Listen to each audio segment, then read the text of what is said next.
출애굽기 24장 1절부터 끝절까지 말씀을 읽고 제가 말씀을 나눕니다. 또 모세에게 이르시되 너는 아론과 나답과 아비후와 이스라엘 장로 70명과 함께 여호와께로 올라와 멀리서 경배하고 너 모세만 여호와께 가까이 나오고 그들은 가까이 나오지 말며 백성은 너와 함께 올라오지 말지니라.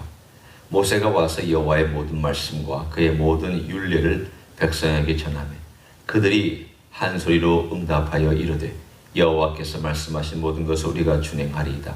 모세가 여호와의 모든 말씀을 기록하고 이른 아침에 일어나 산 아래에 제단을 쌓고 이스라엘 12지파대로 12기둥을 세우고 이스라엘 자손의 청년들을 보내어 여호와께 서로 번제와 화목제로 드리게 하고 모세가 피를 가지고 반은 여러 양푼에 담고 반은 제단에 뿌리고 언약서를 가져다가 백성에게 낭독하여 듣게 하니 그들이 이르되 여호와의 모든 말씀을 우리가 준행하리이다.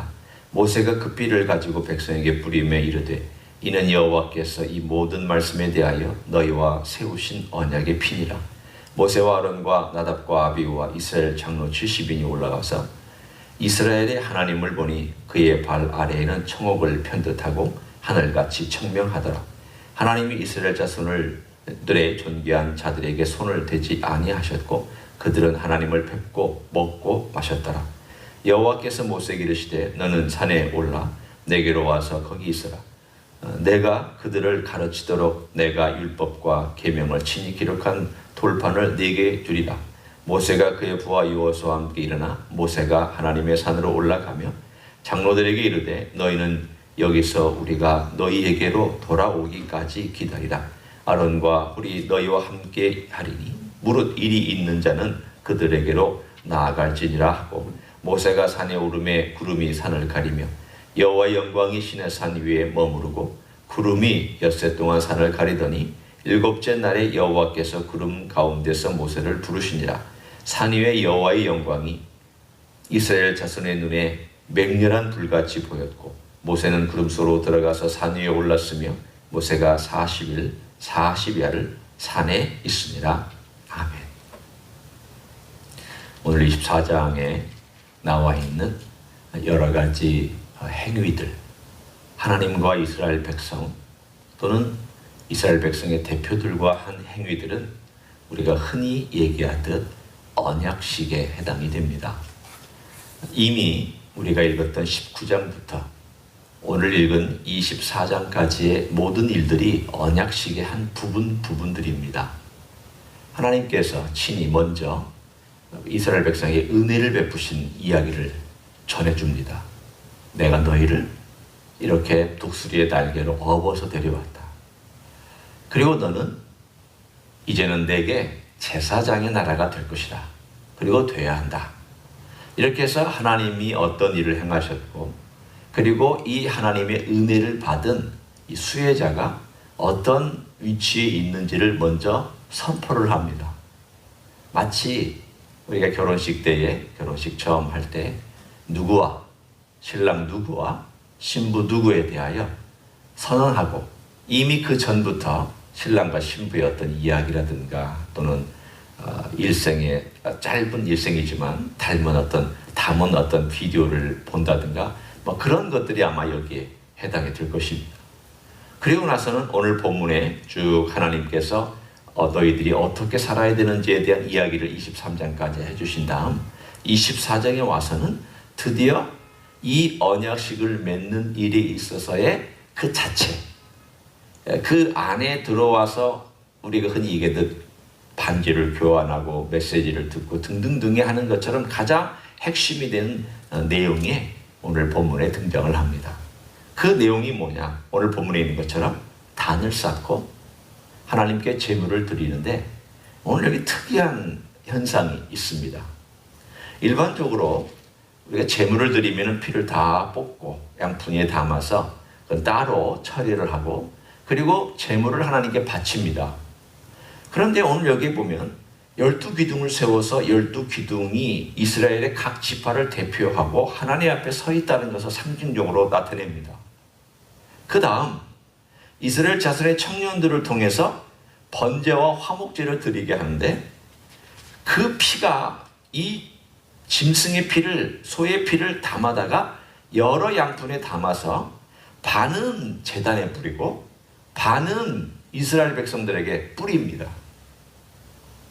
왜 반은 제단에 뿌리고 또 그 나머지 반은 이스라엘 백성들에게 뿌릴 이러한 행동을 하고 있습니까? 이 행동을 우리는 양자 간의 책임을 지는 행위라 이렇게 얘기할 수 있습니다. 다른 말로 얘기하면 이스라엘 백성이 반의 책임이 있고 피의 반을 뿌렸으니까, 하나님의 제단에 반을 뿌렸으니까 책임의 반이 하나님께 있다. 이 말은 반만 책임지라 이 말은 아닙니다. 둘 다 쌍방간에 다 책임을 가지고 있다라는 뜻입니다. 하나님의 책임은 이스라엘 백성을 사랑하고 보호하고 지켜주고 공급하고 또 그들의 필요를 채워주는 그 일이 하나님이 하시는 일이고, 이스라엘의 책임은 하나님을 사랑하고 목숨을 다하고 뜻을 다해서 하나님을 사랑하고 하나님께서 말씀하신 계명을 지키고 그 계명을 지켜나가면서 하나님께 또한 자신들의 삶을 헌신하고 물질로나 시간으로나 재능으로 헌신하는 이러한 모든 것이 이 언약에 관련되어 있는 내용입니다. 이 언약에 관련된 이 내용을 가만히 보면 결혼식에 남자와 여자가 신랑과 신부로 서 있으면서 같이 나누는 내용하고 많이 흡사합니다. 오늘 본문에 나와 있는 이 양쪽의 피를 흘린다라고 하는 가장 중요한 대목, 이것이 이 언약의 핵심인데, 피를 왜 흘리냐, 피를 흘려서 어떤 결과를 얻을 것이냐. 피는 생명을 의미합니다. 다른 말로 얘기하면 이 피를 흘림으로써 당신과 내가 목숨을 걸고 생명을 걸고 하나가 되며 연합이 되는 그러한 일을 행합니다라고 하는 의식입니다. 하나님과 이스라엘 백성이 어떻게 하나가 되느냐, 이 언약식을 통하여서 하나가 되는 그러한 이야기를 오늘 전해주고, 두 번째는 서로에게 책임이 있다라는 뜻입니다. 이것이 각각이 가지고 있는 하나님의 책임, 또 인간의 책임, 또 세 번째는 이제는 과거의 관계로부터 떠나서 새로운 관계로 들어간다는 뜻입니다. 내가 과거에 어떤 삶을 살았든 또는 과거에 어떠한 위치에 있었든 이제는 다 떠나서 새로운 관계로 들어가서 새로운 관계 삶을 산다. 결혼식도 마찬가지잖아요. 하나가 됩니다. 서로에게 책임을 진다. 그리고 이제는 부모를 떠나서 새로운 환경 속에서 하나가 되며 그걸 통하여서 계속 관계를 발전시켜 나간다.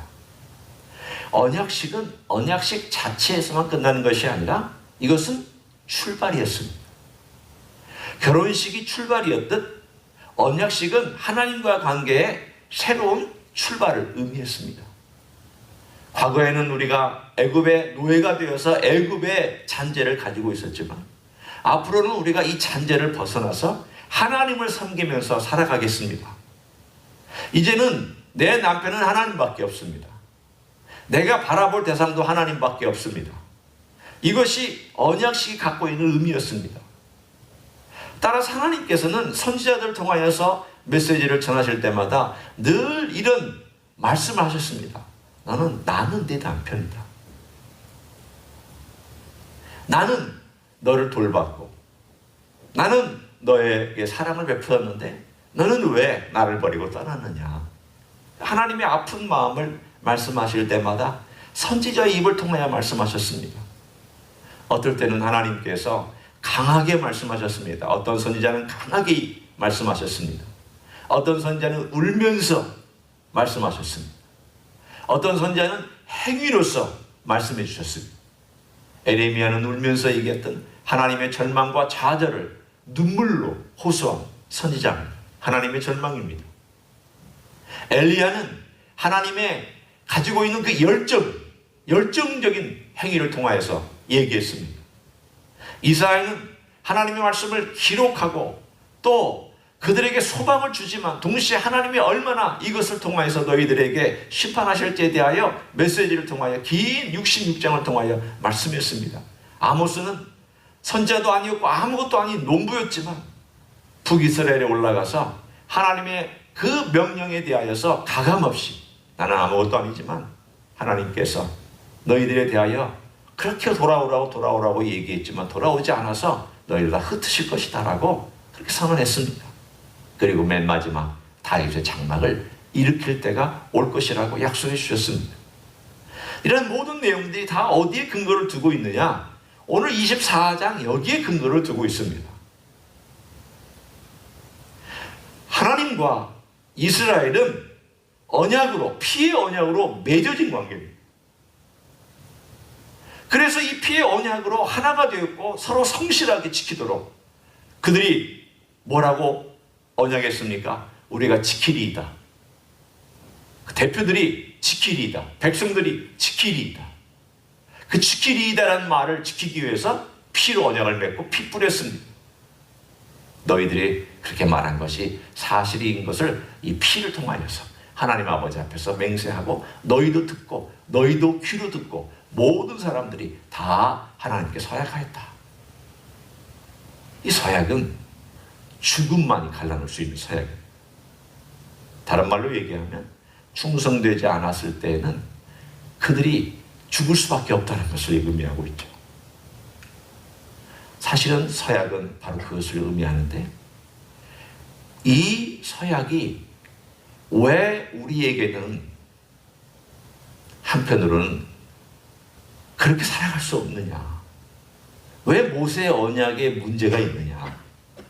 왜 모세의 언약은 우리의 모든 인류에게는 적용될 수가 없느냐? 오늘 여기에 나와 있는 것처럼 하나님께서 이렇게 행하시지 않았다는 데 있습니다. 무슨 뜻일까요? 오늘 여기 나와 있는 하나님께서 이렇게 모세의 언약을 통해서 모든 인류를 만나시지 않는 그것은 인간이 약하기 때문입니다. 인간이 이 약속을 못 지키기 때문입니다. 1400년 동안 하나님께서 실험하셨습니다. 하나님 몰라서 실험하신 것은 아니지만 실험하셨습니다. 한 민족을 뽑아다 하나님께서 1400년 동안 율법을 주시고 실험하셨습니다. 결과는 빵점입니다. 아니 마이너스 100점입니다.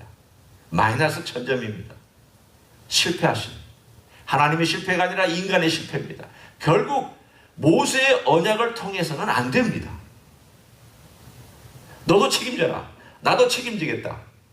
너도 이렇게 하면 내가 복을 주고 이렇게 안 하면 너 안 된다. 안 됐습니다. 그래서 어떻게 하셨습니까? 우리는 이제 이 모세의 언약이 어떻게 발전되는지를 압니다. 이 모세의 언약은 하나님께서 모든 인류에게 주시지 아니하고 새 언약을 주셨습니다. 왜 새 언약인가?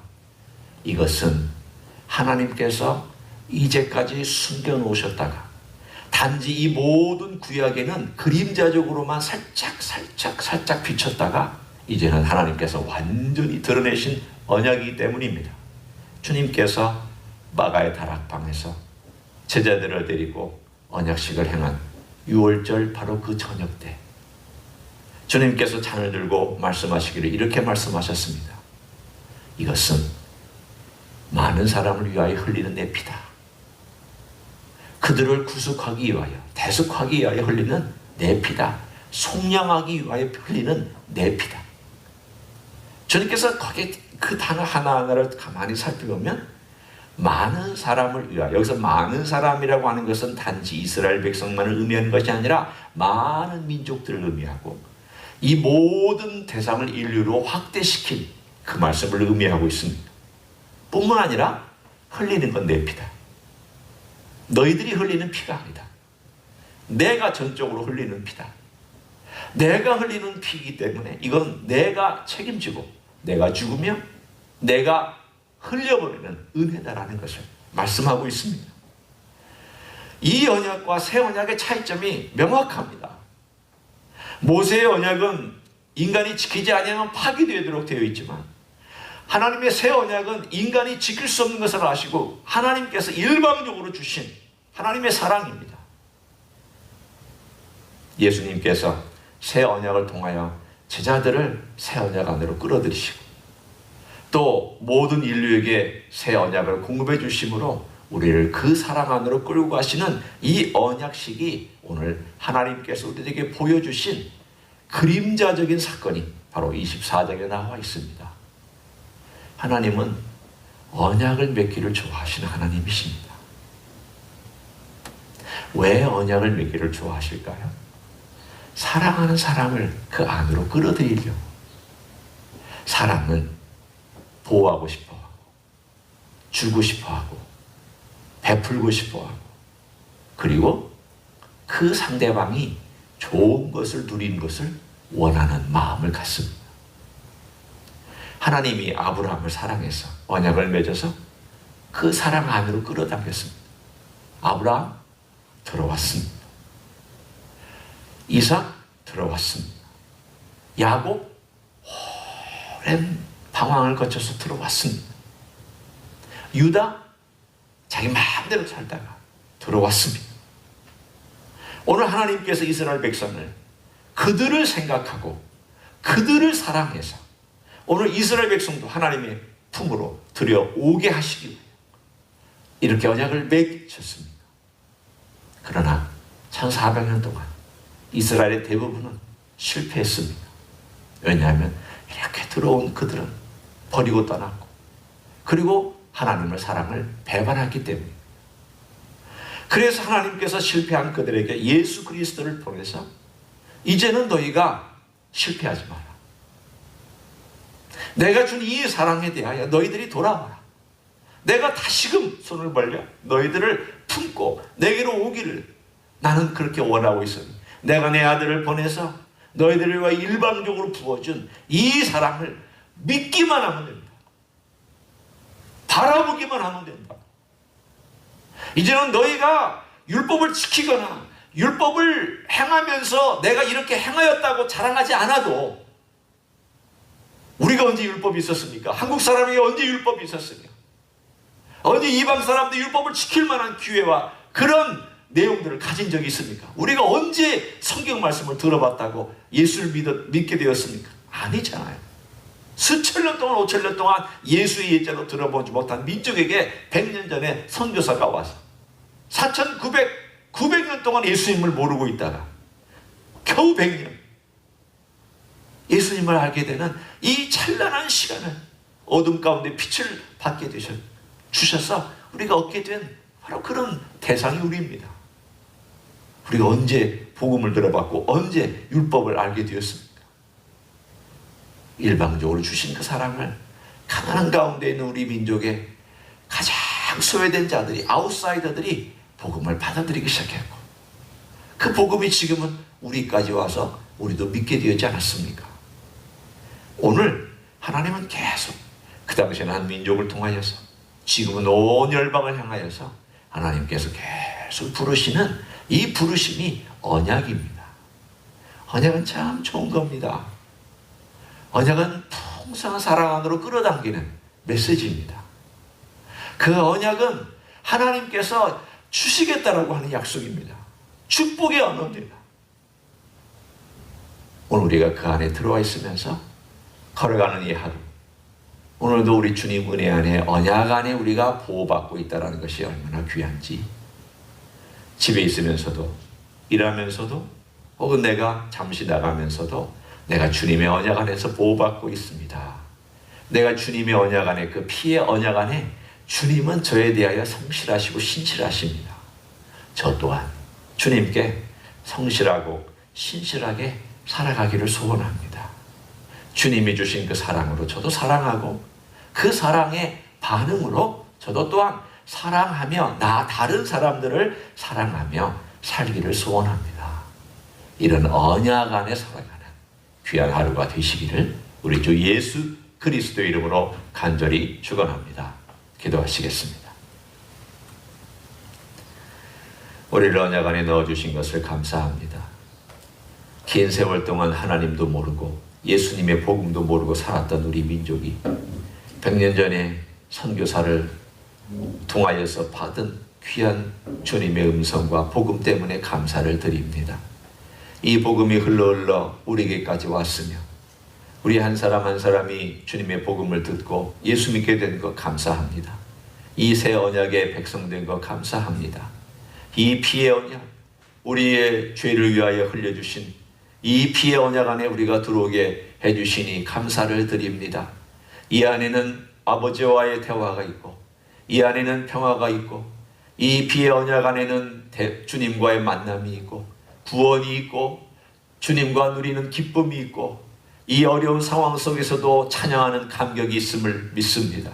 오늘도 이 피의 언약 안에서 우리를 보호하여 주실 줄로 믿습니다. 우리는 또한 주님을 의지하며 걸어가기를 원합니다. 주님의 사랑이 풍성한 줄로 믿습니다. 우리 또한 주님을 사랑하고 내 주변에 있는 자를 사랑하며 걸어가기를 원합니다. 이 새 언약 안에 있는 백성으로 살아가는 귀한 하루가 되게 축복하여 주시옵소서.